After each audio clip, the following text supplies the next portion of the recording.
E tudo começa com aquela pergunta: você quer casar comigo? Vamos ver como é que alguns famosos fizeram essa pergunta tão esperada. Amor, eu te amo demais e... Você aceita casar comigo?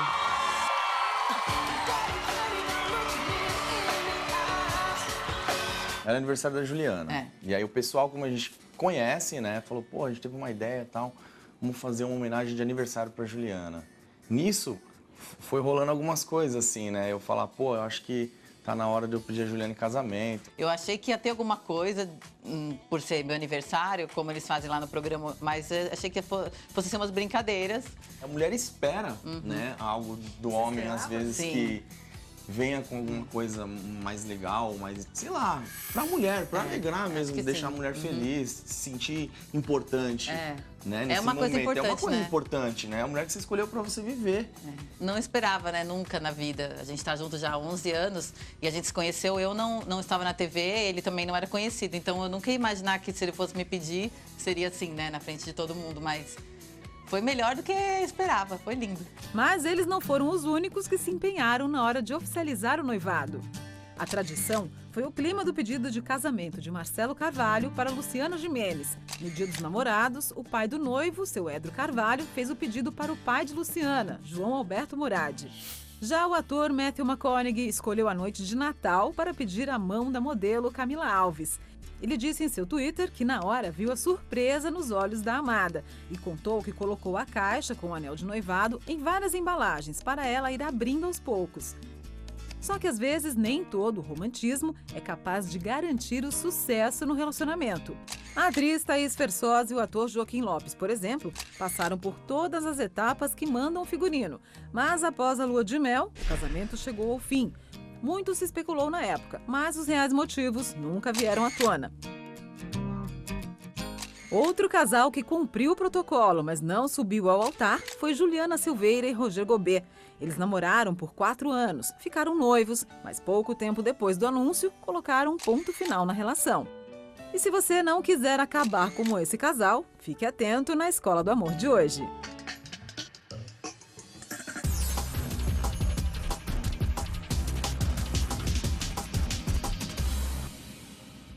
Bem-vindos à escola que confronta os mitos e a desinformação nos relacionamentos. Onde casais e solteiros aprendem um amor inteligente.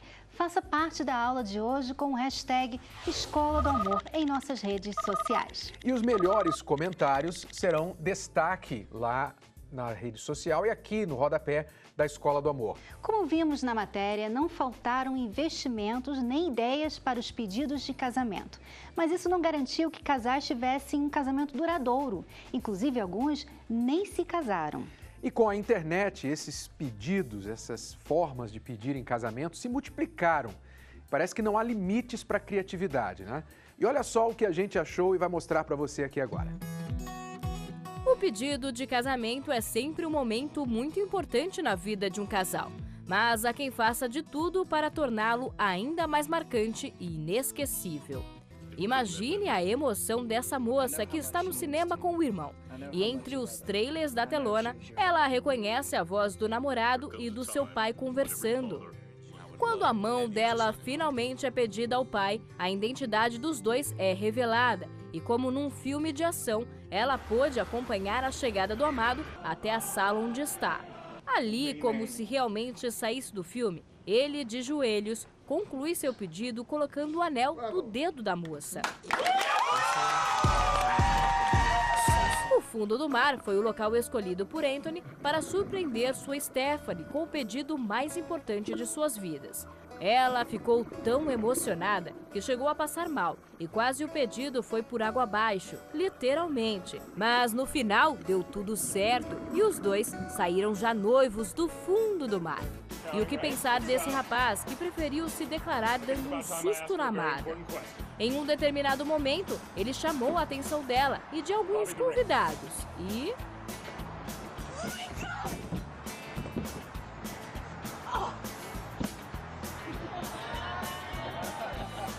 E olha aí o anel na mão da moça, sinal de que ela aceitou bem a brincadeira e também o pedido de casamento.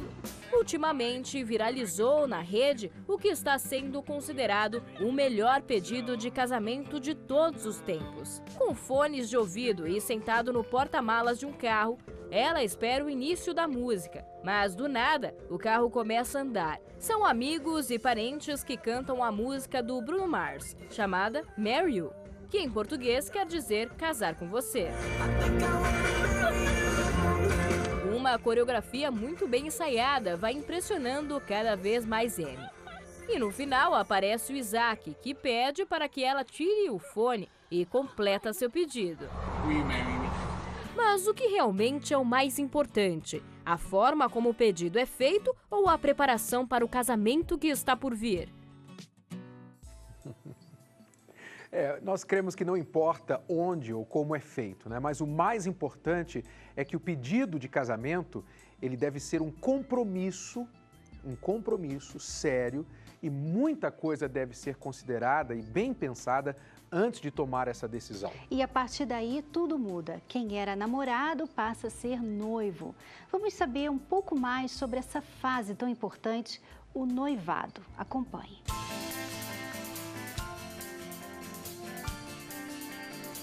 No contexto do casamento, as alianças celebram um acordo de cumplicidade, amor e fidelidade. E quando o casal decide ficar noivo, um anel é colocado na mão direita, como forma de identificar que aquela pessoa já está comprometida com a outra. Mas essa história já é bem antiga. Há relatos de que a prática existe desde o século XV. Os egípcios, por exemplo, acreditavam que a veia do dedo anelar ligava diretamente ao coração. Por isso, o costume de escrever o nome do amado no anel, para que os dois ficassem sempre conectados. E hoje nós vamos conhecer o processo para se fazer esse anel que simboliza a união do casal. Quem vai ajudar a gente é o Valdir. Tudo bem, Valdir? Tudo bem, e você, querida? Tudo bem. Como é que a gente começa essa história toda? Bom, começa tudo o princípio, que é o ouro, né? Tá. Aí vamos fazer o processo, que é a fundição, que vai fazer um bloco, que é a partir de um bloco maciço. Porque antigamente os ouris faziam com solda a aliança. Hoje, né, a tecnologia, a aliança é feita sem solda, é torneada dentro, é tirada tudo de um bloco maciço, vocês vão ver. Mais prático, né? Isso, mais prático, mais rápido e tem mais qualidade, né? Porque não tem aquele problema de quebrar a aliança. Enquanto a aliança vai ficando pronta, vamos conhecer um pouco mais essa história. Na Idade Média, o noivado tinha duração de no máximo 1 ano. E durante esse período, as famílias acordavam o valor que o noivo teria que pagar pelo casamento. No entanto, a tradição foi mudando, até que chegou um tempo em que a família da noiva é que tinha que dar um dote ao futuro marido. Na verdade, o noivado era um grande negócio entre as famílias. Aline, as pessoas hoje em dia ainda procuram anéis de noivado? Procuram bastante ainda. Os que mais saem é em ouro amarelo, né? Tipo esse aqui, tenho esse, que sai bastante também. E a aliança, na hora de escolher a aliança? Eles chegam aqui com alguns pedidos muito diferentes? Sim, tem pedidos que a gente olha e fala, meu Deus, como que eu vou fazer isso, né? Porque pede uma aliança e quer que escreva o texto da vida deles todos dentro da aliança. Nossa, nesse pedacinho aqui. Isso. E normalmente eles escolhem quais tipos de aliança? Então, hoje em dia sai mais as alianças trabalhadas, né?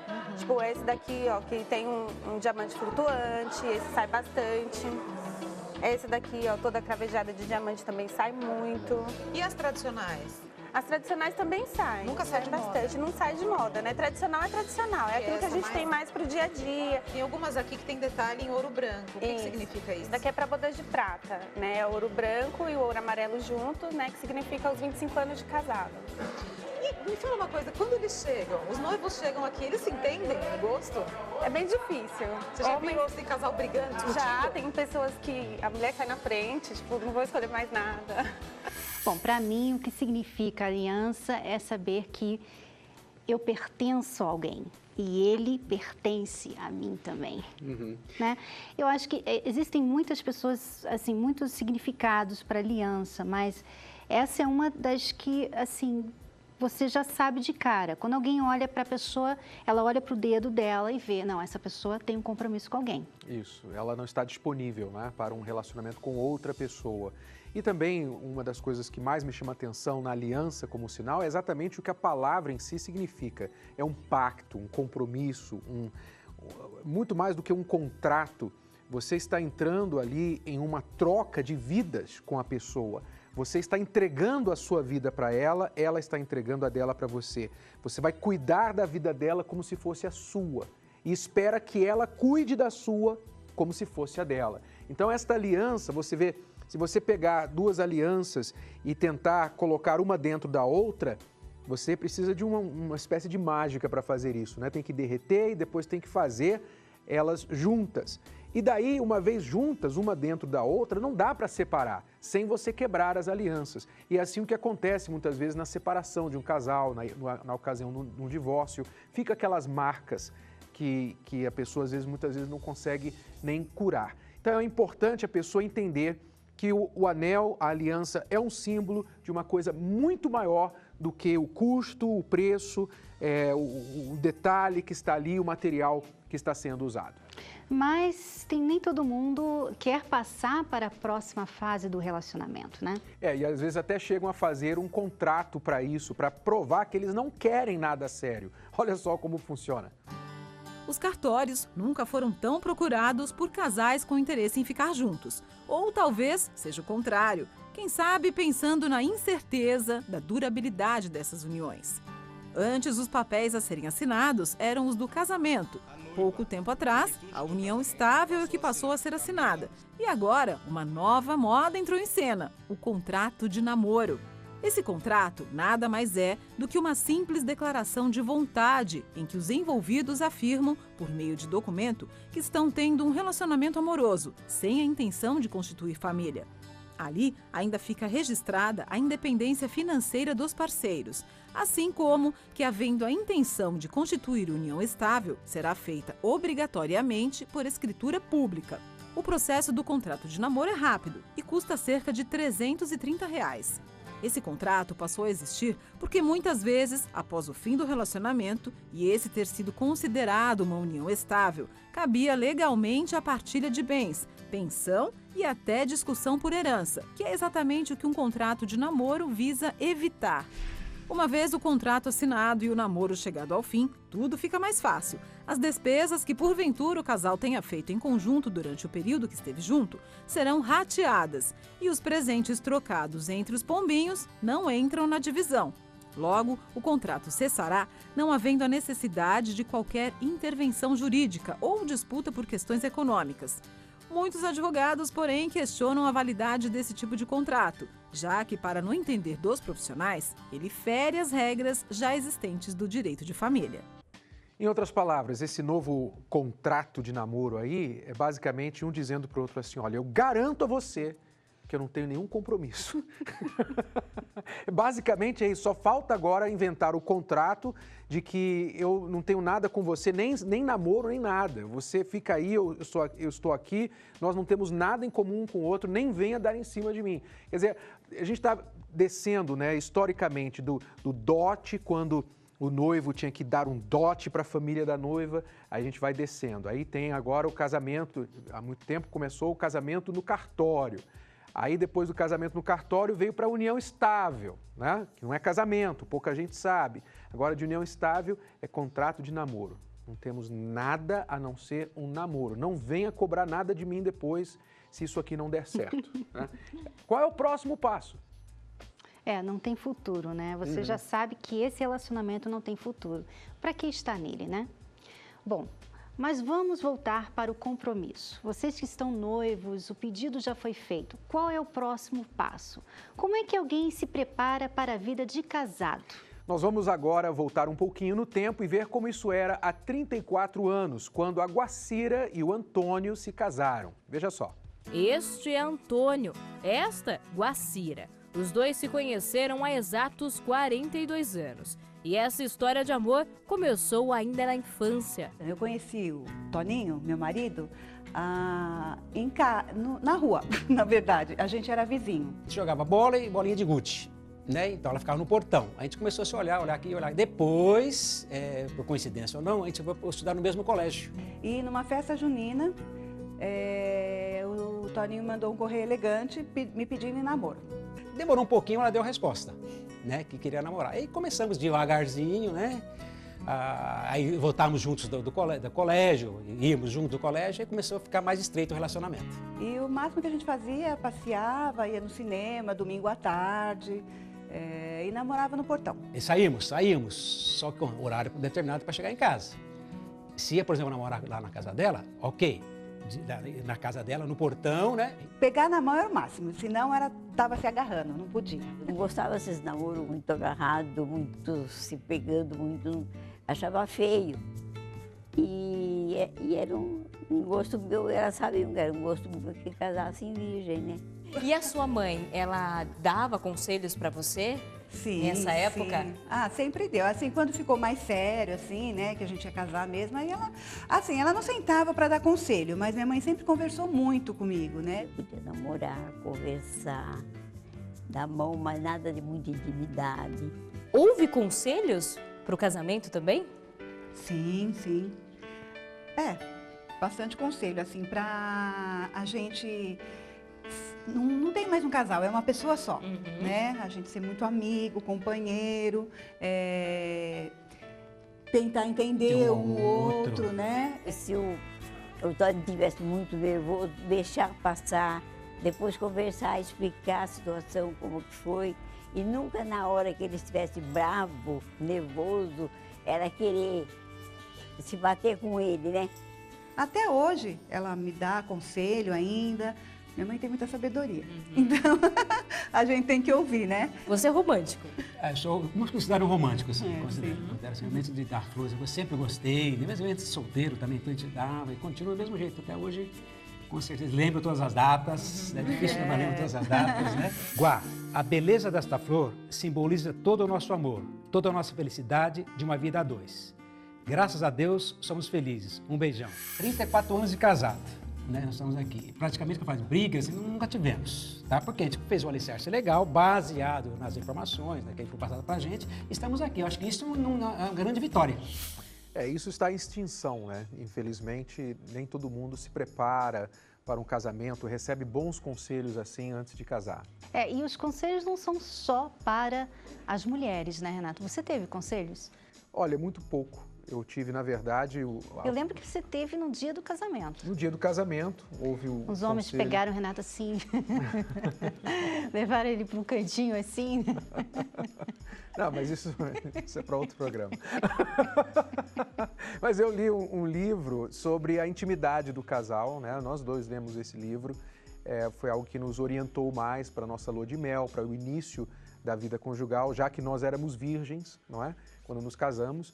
E isso foi uma preparação importante para o casamento. Mas, assim, eu senti falta de outros tipos de conselhos, como, por exemplo, como uma vida iria mudar de namorado, noivo, para de marido, vida de casado. Por exemplo, de ser atencioso com a esposa. Exato, porque no namoro eu fui bastante atencioso com você, né? Aquelas cartinhas ali que a gente viu, eu fazia bastante e tal, fazia alguns mimos.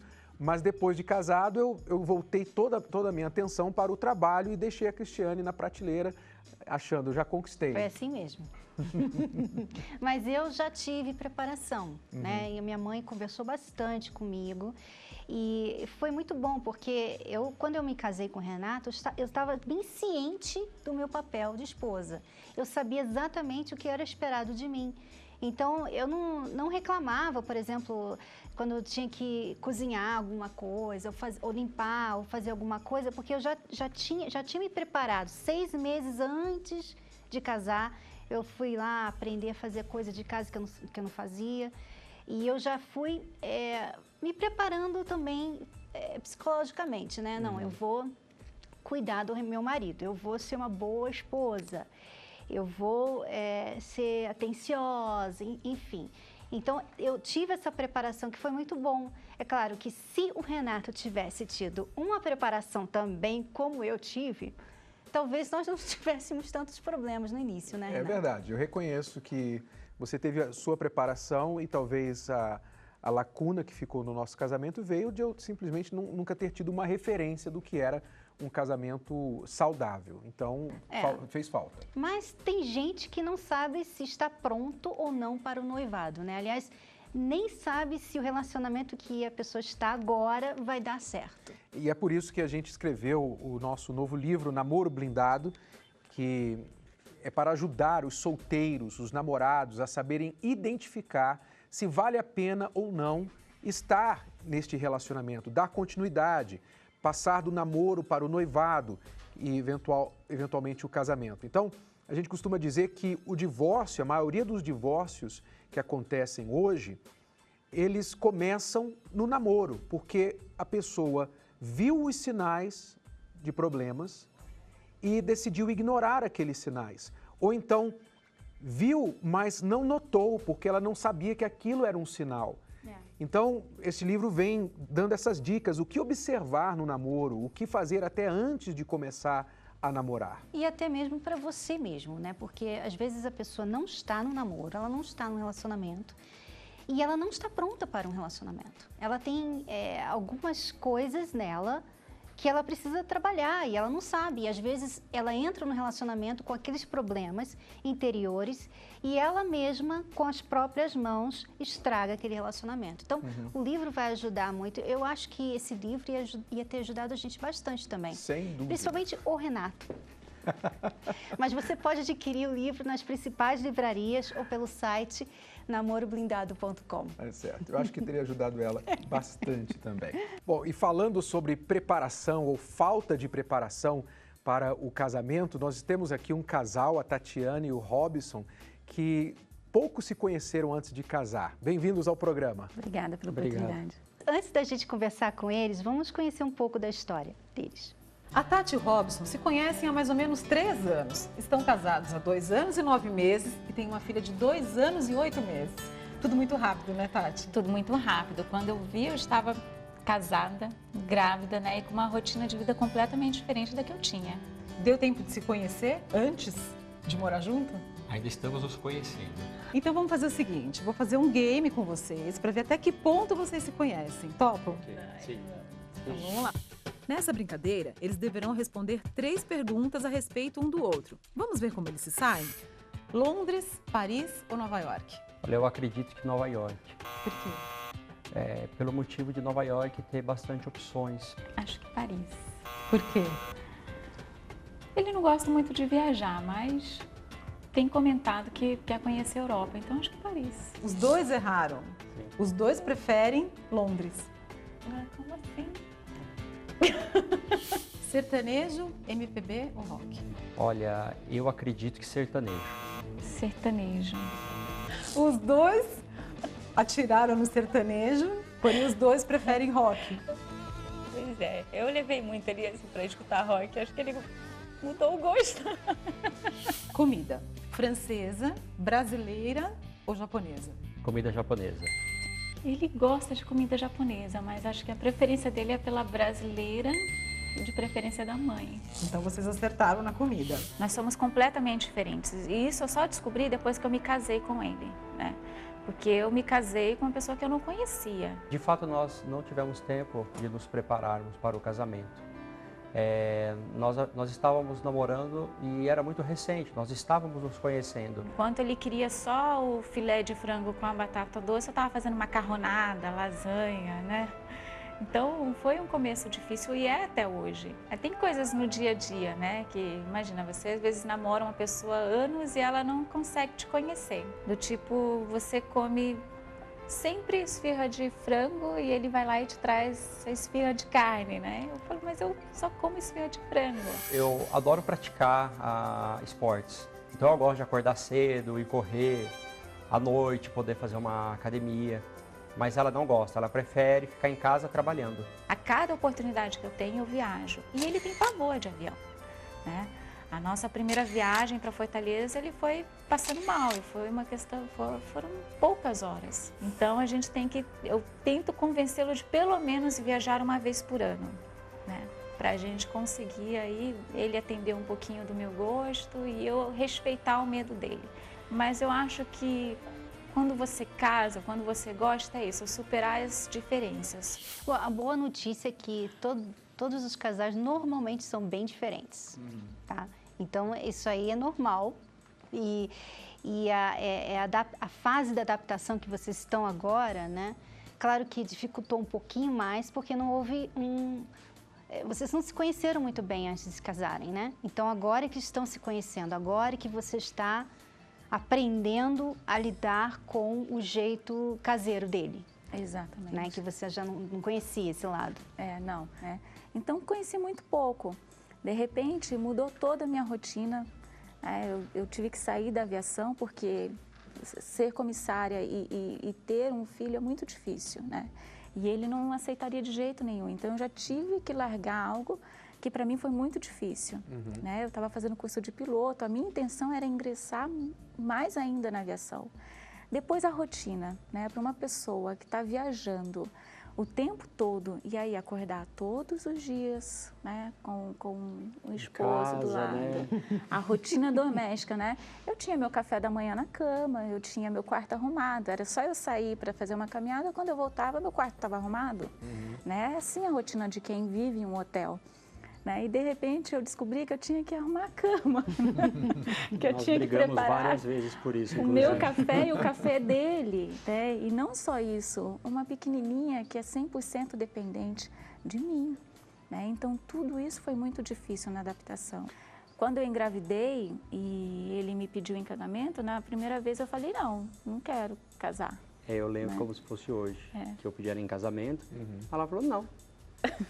Aí eu fiquei... Não a resposta que você esperava, né? Aí eu fiquei assustado, eu falei assim, mas o que está acontecendo, né? Eu pedi ela em casamento, ela falou, não quero. Você refletiu em você, na verdade era mais experiência, a má experiência que ela teve no casamento anterior, você se fechou para a ideia do casamento. Sim. E como que você resolveu finalmente, porque foram grandes decisões, e não só uma, você teve de aceitar a questão do casamento, a questão de mudar a sua carreira, todas essas dinâmicas, como que você resolveu isso dentro de você? Olha, abrir um negócio me ajudou um pouco, porque quando nós resolvemos abrir um negócio, eu vendi meu apartamento, ele vendeu o carro, tinha também algumas economias, eu comecei a focar nesse negócio. E isso me tirou um pouco, né, o foco da aviação, foi muito importante para mim. Eu nem pensava na gravidez. De verdade, a minha barriga ia crescendo e eu não parava. Sempre fui muito viciada em trabalho, talvez. Até hoje. Ainda sou. Só que depois que a criança nasceu, aí que caiu a ficha. Eu falei, nossa, agora... E fica mais complicado porque vocês não se conheciam muito bem. Exatamente. Né? Porque quando a gente se conhece, a gente conhece o outro, então você sabe, não, ele não está bem agora para conversar. Não vou falar nesse assunto porque eu vejo que ele não está no momento certo. Sem conhecer a pessoa, você fala qualquer hora e você quer que a pessoa entenda você também. Exato. Quer dizer, não tem aquela cumplicidade, né? Sim. Eu tentei preservar ao máximo a minha filha, então eu ficava muito calada, né? E aí piorou a mais ainda, porque ele não conseguia me conhecer, né? Porque eu estava sempre calada, sempre muito pensativa, pensando no negócio. E ele também, acho que não queria me deixar nervosa, ele também muitas vezes não comentava das dificuldades, do medo que ele estava tendo naquela hora, né? Vocês têm também um agravante, né? Porque eu sei que a filha foi uma bênção e tudo mais, mas... no início do casamento, você já tem uma outra pessoa ali, né? O que tira o tempo que você tem para conhecer a sua esposa, o seu marido. Exato. Vocês fazem alguma coisa para compensar isso? No início, não. Não. No início do casamento, nós não tínhamos esse conhecimento. Hoje nós aprendemos, hoje nós nos dedicamos mais a eu e ela. A gente sai, a nossa filha fica com a minha mãe ou com a mãe dela, com alguém, e a gente vai passear. Eu e a minha esposa. Há um tempo protegido de vocês, separado para vocês, que é muito importante, não só para o casal que tem filhos, mas especialmente para o casal que tem filhos, por causa dos estresses inerentes a esta situação. Então, hoje o que vocês diriam, assim, a gente viu ali várias diferenças e também várias coisas que vocês deram bola na trave, às vezes alguma lá na arquibancada, não sabiam muitas coisas um sobre o outro. Hoje em dia, o que vocês acham que ainda pega no relacionamento, nessa fase de se conhecer, basicamente, que vocês estão? Quais as dificuldades que vocês encontram? Eu acho que a dificuldade no começo é sempre o diálogo, né? Porque quando você está naquela fase muito estressante, não tem diálogo, tem briga, né? Então, isso que a gente está tentando mudar cada vez mais. ela falou algo muito interessante na reportagem, aquela senhora casada, né? Quando um tá bravo, o melhor é o silêncio. Porque se você vai discutir naquela hora, ninguém entra em acordo. Então, isso é algo que a gente está aprendendo agora, nos últimos meses, né? Isso. É assim. É importante dar esse tempo, né, por esse time out que a pessoa às vezes precisa para poder ela se acalmar.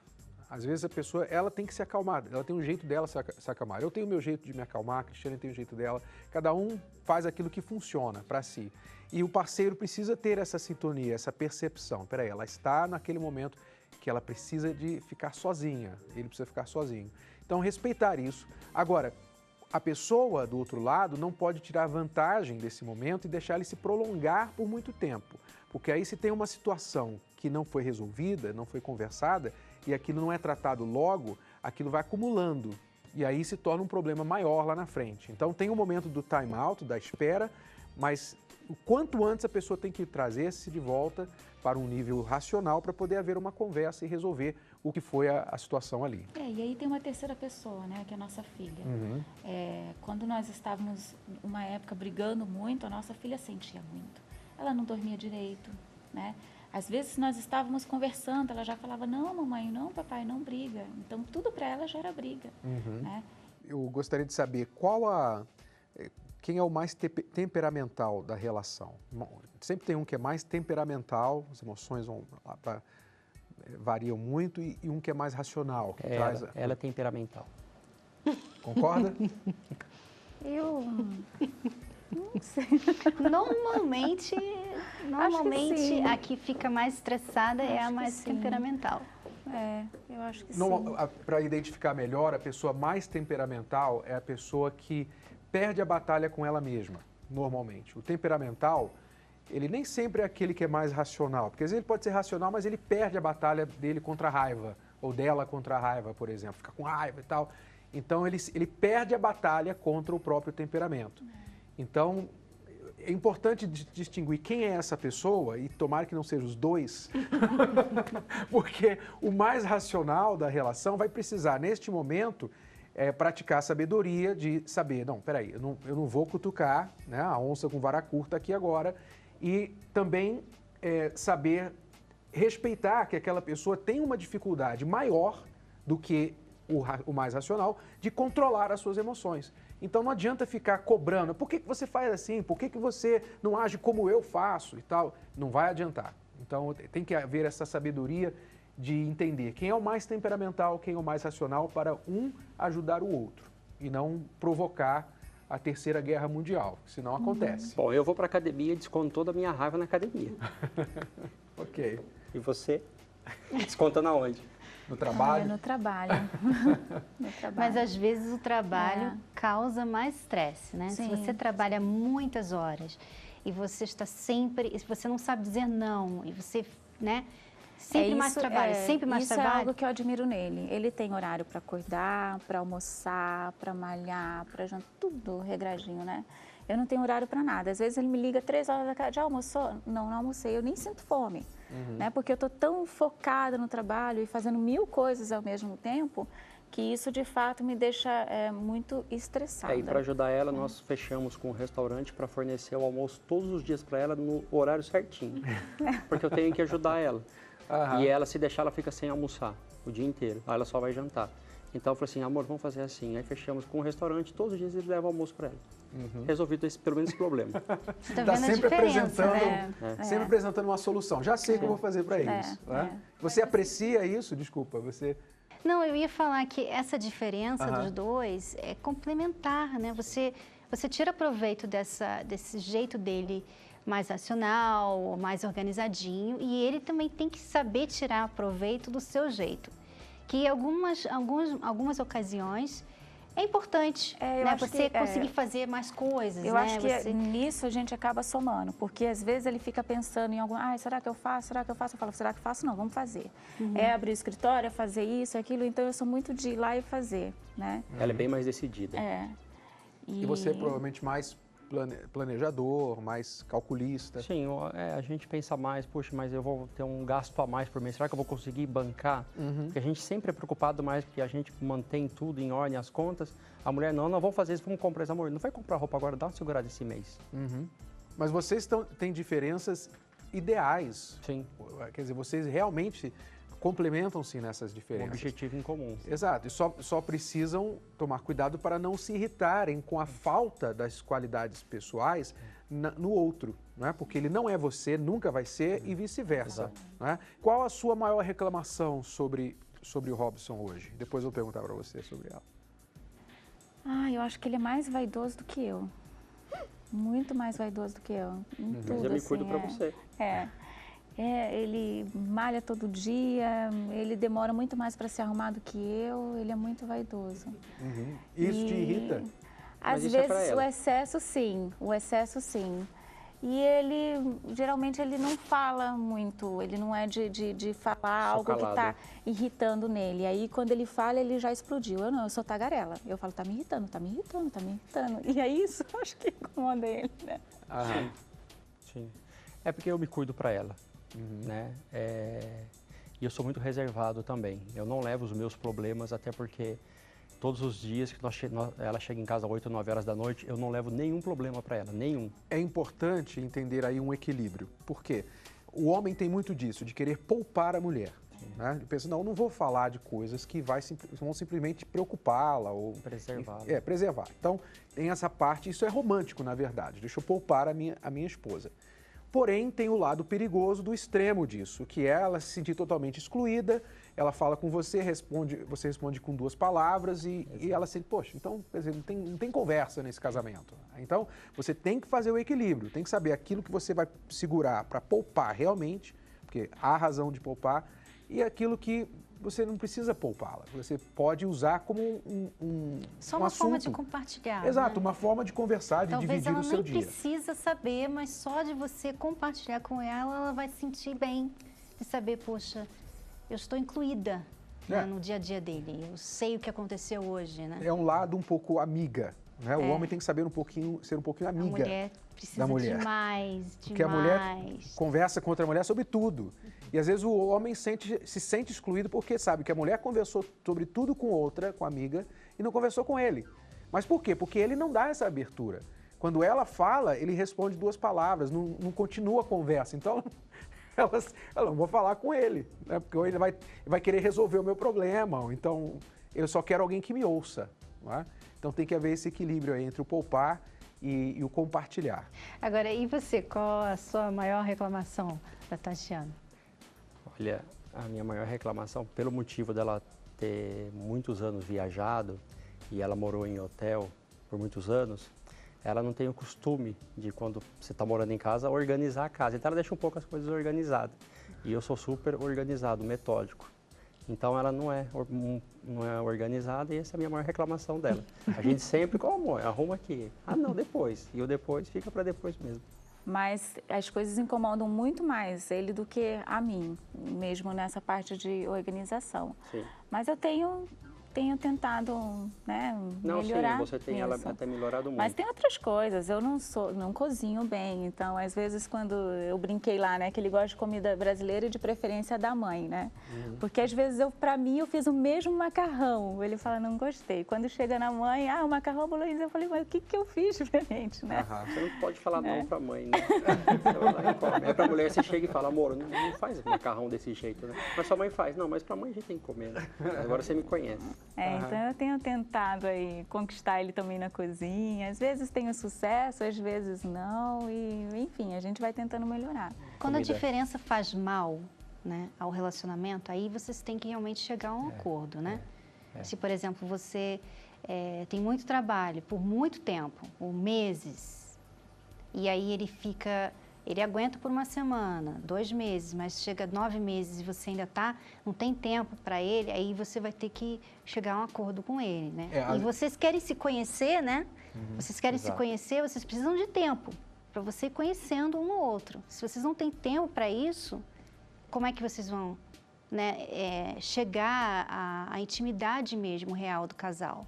Eu diria uma dica, talvez para concluir, seria vocês estarem bem atentos ao que é muito, muito importante para o parceiro, que haja cumplicidade, que haja aceitação, flexibilidade naquilo. Então, por exemplo, você tem que entender na Tatiana o que é muito importante para ela, que talvez irrita você, mas é muito importante para ela. Você está falando da essência da Tatiana. Se tirar isso dela, ela vai deixar de ser quem ela é, a pessoa por quem você se apaixonou, na verdade. Então, se você exigir isso dela, você vai apagar a pessoa da Tatiane. Você vai ter que aprender a se acomodar ao redor disso. E vice-versa. O que é muito importante para ele, que se você fizer grande caso, você vai apagar o Robson. Então, essas questões que são o nosso centro, né, de quem nós somos, elas precisam ser entendidas pelo parceiro e acomodadas. As coisas que vêm depois disso são pequenas irritações, vocês vão levando. O tempo, vocês vão se acostumando e fingindo que não vê, aprende a ignorar. Mas as principais é que são as perigosas. Ok? Nós gostaríamos de presenteá-los com o livro aqui e esperamos que venha ajudar vocês aí no convívio 2 a 2. Obrigada. Parabéns e obrigado por compartilhar a história de vocês. Eu que agradeço pelo convite. Como nós costumamos dizer, problema de relacionamento, na verdade, é problema de pensamento. Quer dizer, a maneira que você pensa sobre a situação vai ditar o seu comportamento, o que você faz no relacionamento e como você reage aos problemas do casamento. Então é importante para você mudar a maneira de pensar, para você mudar o relacionamento. E aí que entram as ferramentas de preparação, como o livro Casamento Blindado, que nós presenteamos para eles agora, a Escola do Amor, e tudo que você foca o seu pensamento para aprender uma maneira melhor, mais inteligente de lidar com a situação, vai ajudar a resolver e melhorar o relacionamento também. E olha quantos benefícios a pessoa tem, né? Porque você chega em casa e você tem paz, em vez de brigas. Os seus filhos crescem num lar feliz, né? Então pense no futuro, pense, não fique pensando só no aqui e agora, como eu me sinto, como ele se sente. Não, o que a gente pode fazer para que amanhã nós venhamos estar felizes? E só para concluir, Cristiane, aí vem a importância da preparação. Namoro, você tem que usar a sua cabeça no namoro. Próxima fase, vamos nos casar? Noivado, preparação para o casamento. Casamos e agora é uma mudança drástica, é diferente. Quando nós vamos ter o nosso filho, como nós vamos lidar agora com a vida de casado. Estamos preparados para o próximo filho agora, nesse Exato, momento. Coisas que o Robson e a Tati não tiveram muito tempo de fazer e agora eles estão tentando correr atrás desse tempo que eles não tiveram lá atrás. Então, você que está aprendendo, você pode fazer certo e não precisa errar para aprender. Você já deve ter ouvido ou lido que tal casal se separou porque haviam diferenças irreconciliáveis. Mas afinal, o que é isso? Se você tem um palpite, participe do programa usando o hashtag Escola do Amor. A impressão que dá é que o casal está passando um atestado de óbito do casamento, né? E a causa da morte é desconhecida. Mas até o final do programa nós vamos desvendar esse mistério. E os famosos são os que mais gostam de usar esse termo. Talvez porque não queiram abrir o jogo ou não saibam explicar mesmo o que levou à separação. Veja só quantos já se separaram por causa dessas diferenças irreconciliáveis. Melanie Griffith estava no seu 4º casamento quando pediu o divórcio do ator Antônio Bandeiras. E assim, ela pôs um ponto final na relação que já durava 18 anos. A alegação divulgada à imprensa, diferenças irreconciliáveis. A cantora pop Britney Spears também alegou o mesmo motivo quando, depois de 3 anos de casamento, pediu a separação de Kevin Federline. A informação foi dada pelo site americano TMZ, especializado em acompanhar a vida das celebridades. O outro caso desse tipo de diferença foi o da atriz de uma das séries mais famosas da TV americana, Pamela Anderson. Através de seu advogado, ela pediu o divórcio de seu 3º marido, Rick Solomon, pela 2ª vez em 6 meses. Segundo o site da revista People, em nota divulgada, ele pediu à imprensa que respeitasse a privacidade de Pamela e informou que o motivo da separação foram realmente as tais diferenças irreconciliáveis. Se essa é a forma mais simples de evitar especulações sobre os motivos que levaram os famosos a terminarem seus relacionamentos, ainda não está completamente claro. Mas a mesma justificativa serviu também para outros casais de celebridades, como a cantora Christina Aguilera e o executivo da indústria musical Jordan Bratman.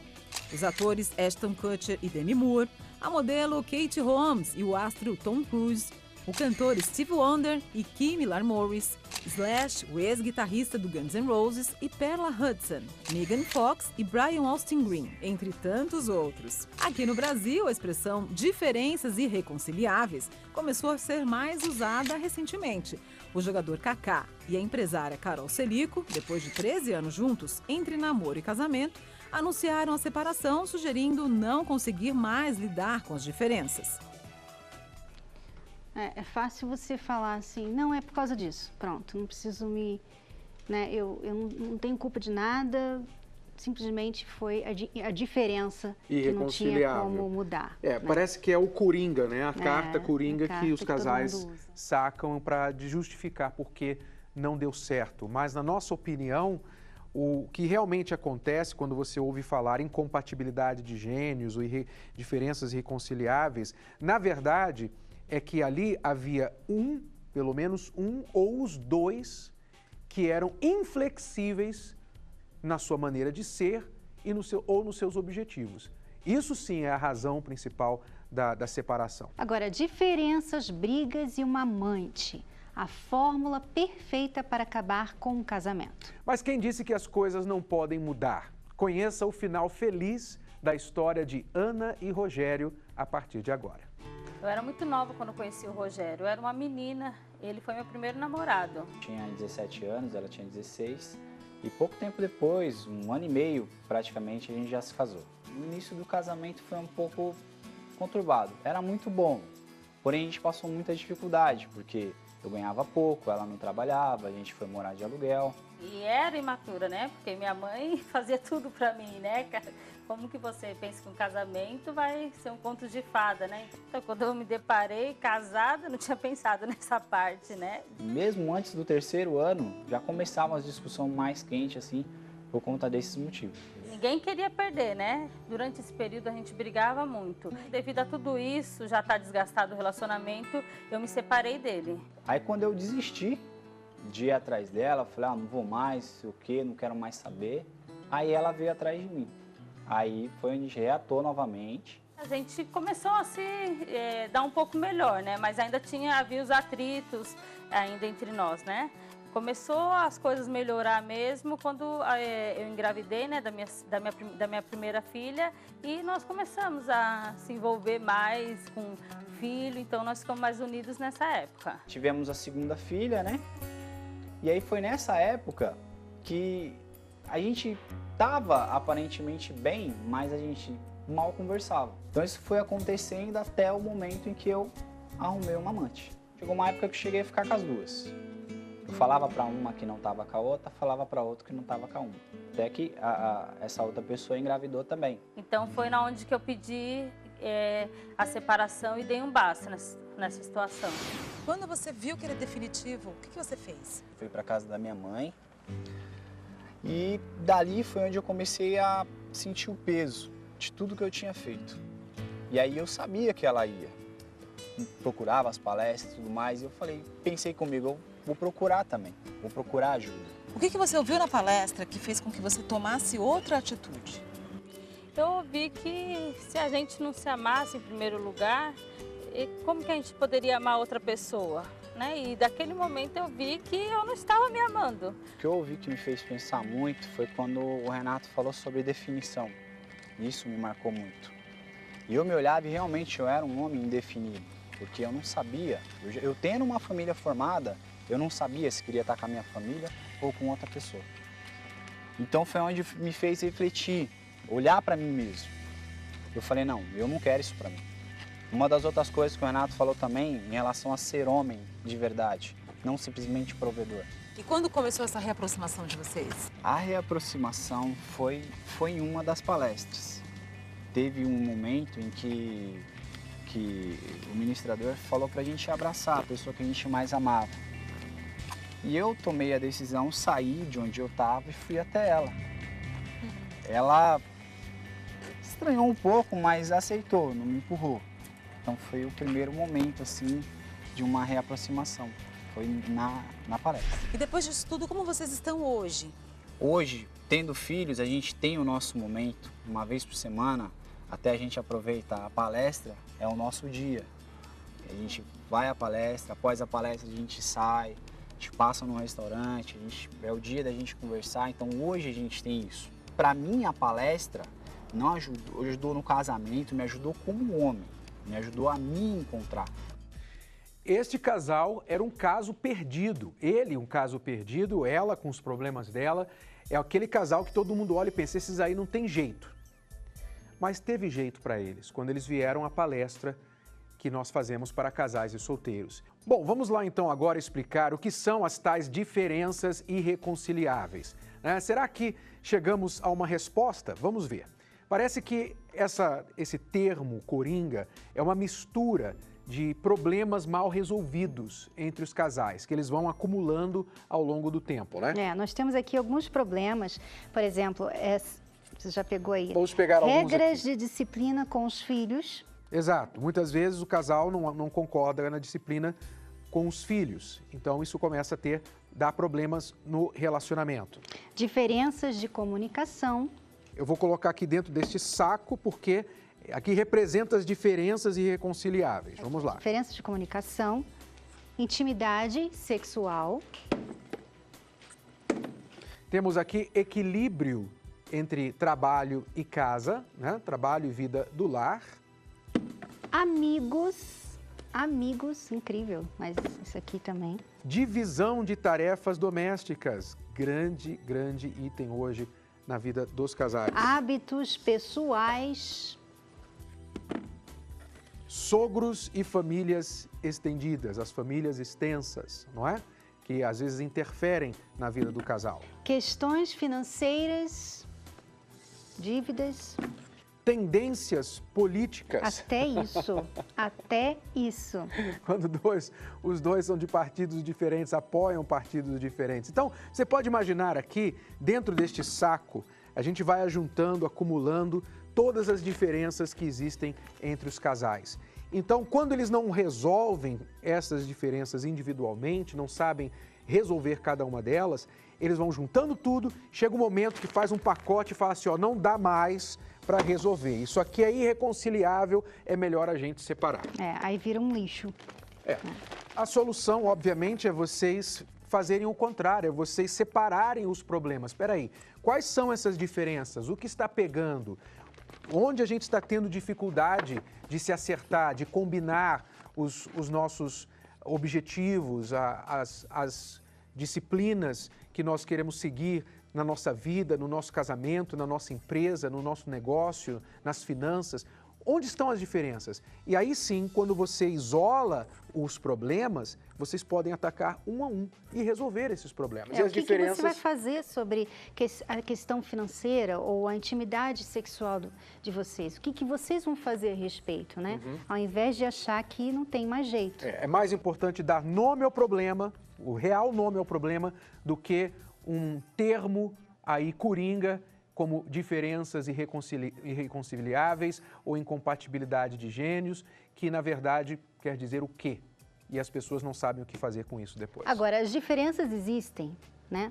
As diferenças, eu tenho um temperamento diferente do seu, enfim, nós temos diferenças, mas essas diferenças são complementares. E elas não são problemas. Você precisa aprender a usar essas diferenças em prol do casamento, ao invés de atacar as diferenças, como nós falávamos com o casal anteriormente, né? Exato. Obrigado, alunos, e até a semana que vem. Tchau, tchau. Tchau.